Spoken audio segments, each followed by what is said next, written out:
I'm currently in the Undead Asylum, and I want you to look at this. This is what I would call a great tutorial. But before I get into why, I want you to look at this map of the Undead Asylum. Players start here, in the cage. And by the time they reach here, they should have learned everything they need to know about how to play this game. Well, they should, but is that actually true? And that is exactly what I'm going to put to the test today. And I'm having my younger brother, who has never played Dark Souls before, play through the tutorial and see if he can defeat the game's second boss, the Taurus. Too far. Oh crap. Bro, what are these hitboxes? And along the way, we'll see all the invisible ways this game tries to teach new players how to play, and see if it's really effective at doing that. Let's stop wasting time. It's time to get to the cage.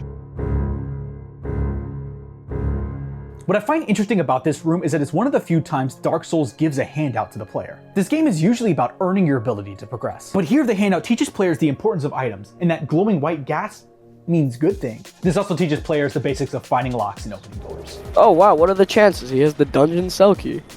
Once players enter the hallway, the game teaches players the basics of combat and movement. It's not exactly an invisible tutorial because of the glowing orange messages on the floor, but I do think for a game like this, having direct tutorials like this is pretty necessary. Whoa.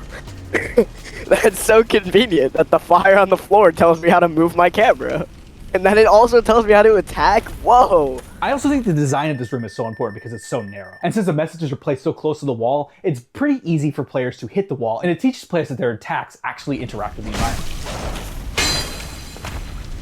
This guy. I killed him. Enemies also don't attack the player, so players can get used to attacking enemies without feeling threatened. Once Nathan reaches this room, he's about to learn a stealth lesson. I'm not MatPat, man. I can't do that. And that lesson is about how water affects player movement. And with the camera control pop-up and his enemy being placed in the water, players are going to naturally learn that lesson by just walking into the water. Wow, it's game design! This area is also great because besides the bonfire and the doors, there's not much else to do. So naturally players will go over to the bonfire and learn how they work. Now there's also an orange message right at the front, but I think with the way this room is designed, it's kind of unnecessary. Rest up bonfire equals recover HP. And kindle. Oh, and kindle. Oh, whoa. One thing that I found interesting is that if you play this game with the online mode, it's kind of easy to get distracted with all the bloodstains on the ground and the ghosts running around. What are these bloodstains just like... No. Oh!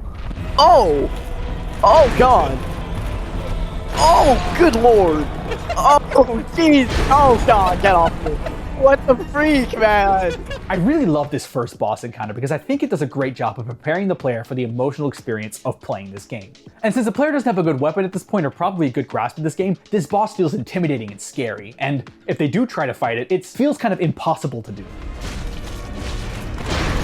Yo, this is gonna take eons! How do I kill this guy, bro? And in Nathan's case, he didn't see the message on the ground, so he had to learn a painful lesson. I'm like literally and I died. Eventually, though, he was able to figure out and get to safety. I think the relief of escaping teaches players that when a threat gets too hard, sometimes you need to look elsewhere to progress. Now, before we continue with Nathan's journey, there's one more lesson that the Asylum Demon teaches that I want to talk about. If a player is skilled enough or stubborn enough, you can defeat the boss with your dinky little metal stick. And the player is rewarded with the Demon's Great Hammer if they do.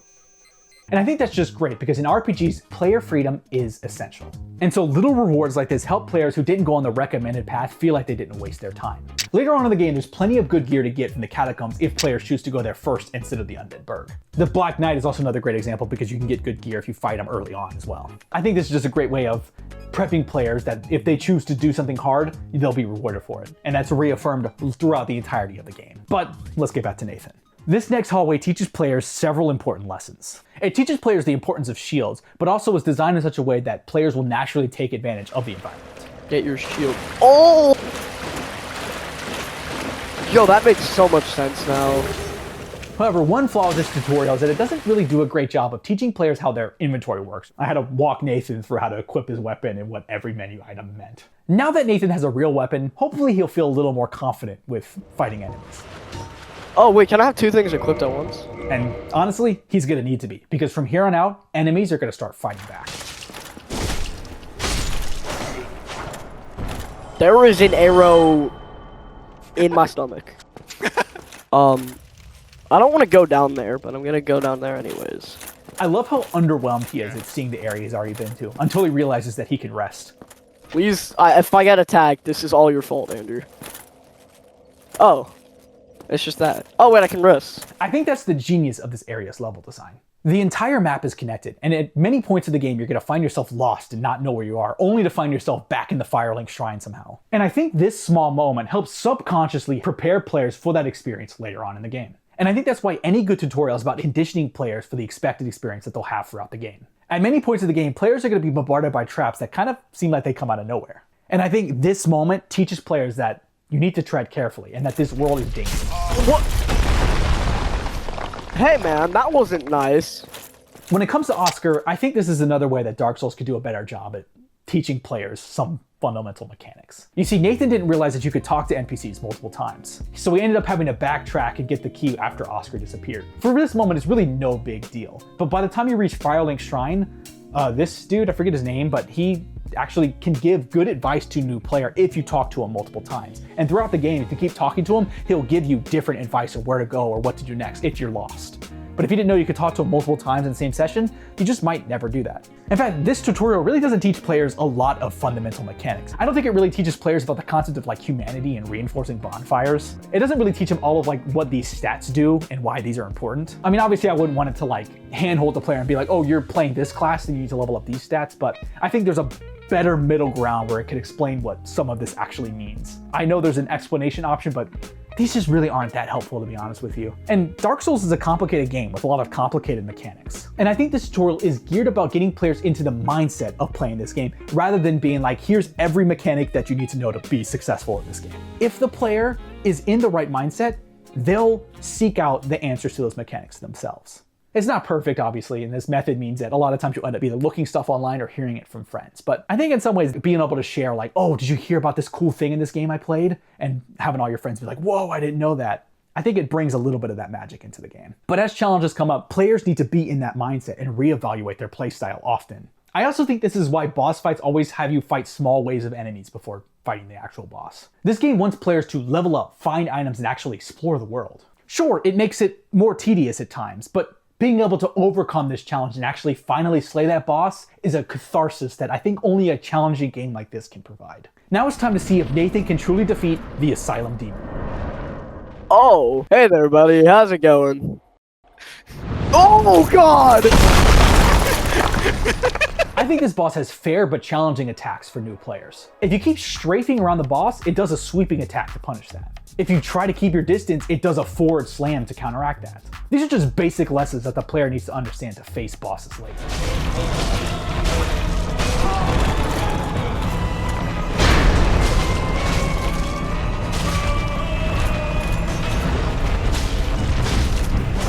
Please, please, I'm so close. No. No.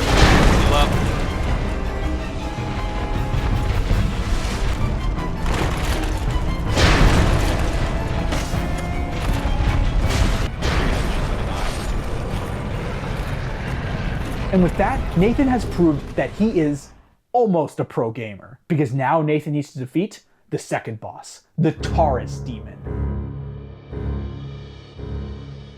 However, before that, I do want to mention that when you defeat the boss, I love how you can still hear the footsteps of the actual, I think it's a stray demon's the name. It's the harder version of the Asylum demon that you fight when you come back later. And the Undead Asylum is designed so that players actually don't get to experience everything while they're here for the first time. It's constantly teasing observant players that there's more to find later on. However, it's something that they need to figure out on their own. That's kind of what the Dark Souls experience is really about. But when I think about a tutorial, in my mind, I feel like shouldn't it prepare players for everything that this game has to offer?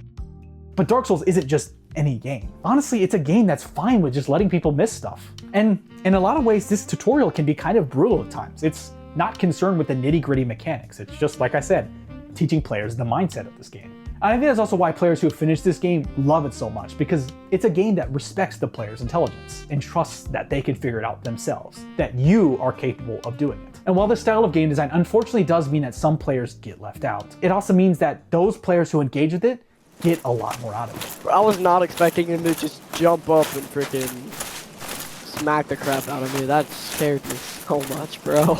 Oh. Is he gonna yoink me? He yoinks me. Now that Nathan is out of the Undead Asylum, this is where the second part of the tutorial kicks in. And I think this area is designed to test players on the knowledge that they've learned from the Undead Asylum. And it all culminates in the battle with the Taurus demon. One thing I like about the Firelink Shrine is that it seems to purposely mislead you into going to the graveyard first. Oh wait, there's guys here. Oh. Ow. Damn man, that hurt. Players up to this point have naturally just always moved forward. And I think this serves to teach players that sometimes you need to backtrack to make progress. But this also teaches players to get a better grip on the game's combat flow. These skeletons punish constant aggression, and patience is a necessary skill to be able to beat them. Yo, what? Your stamina. And when you finally do find the right path, it feels rewarding. Well, I do not feel accomplished in any way. I'm gonna go actually do the normal route now. Oh, he's gonna kill me. Oh, yeah, this is so much easier. And now that Nathan is on the right path, he only needs to go through a couple of combat scenarios before he fights the boss. And I like how there's a slight escalation in enemies before you get to the boss. First, players need to deal with enemies who are throwing firebombs, and also kind of learning what firebombs actually do. Then they'll need to deal with lunges. Whoa, why he lunge at me like a freaking Spider-Man? And then enemies coming out of corners and surprising them. Finally, players need to deal with enemies in groups, and sometimes being able to draw aggression from only a couple of enemies rather than everyone at once. And by the time you do reach the boss area, the game will have prepared you for everything you need to do to beat the boss. This feels like it's gearing up for a boss fight. Then be wary of lizards. Ow. Oh, ow. No. No, I didn't agree to this. Then when you finally start fighting the boss, he'll naturally push you towards this ladder, and hopefully players will learn that I can climb it and fight the boss up in this big open arena. Bosses in Dark Souls can sometimes feel needlessly frustrating to new players. And it's easy to see why so many players just decide to quit. But I think if you approach it like a puzzle game, Dark Souls can feel a lot more approachable. It presents the player with a challenge that sometimes just feels insurmountable, but it gives observant players the tools you actually need to succeed. Dark Souls is a game that requires failing, sometimes a lot of failing. Oh, no, no, no, no, no. I'm dead. I died. What? Bro. Please, just let me through. No! But I think being able to overcome that failure is a powerful lesson that everyone should experience at some point in their lives. Oh crap. Where if he freaking inaccurate hitboxes me, I'm gonna be so angry. Oh no. Why does that still do damage? Got your stamina. And he's gonna lunge forward. There you go, there you go, there you go. Ah, no. Oh, you live. Run back, just run back. He's gonna jump down immediately.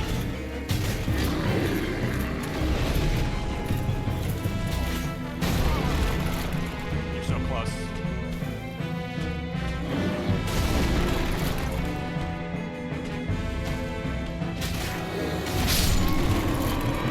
You did it!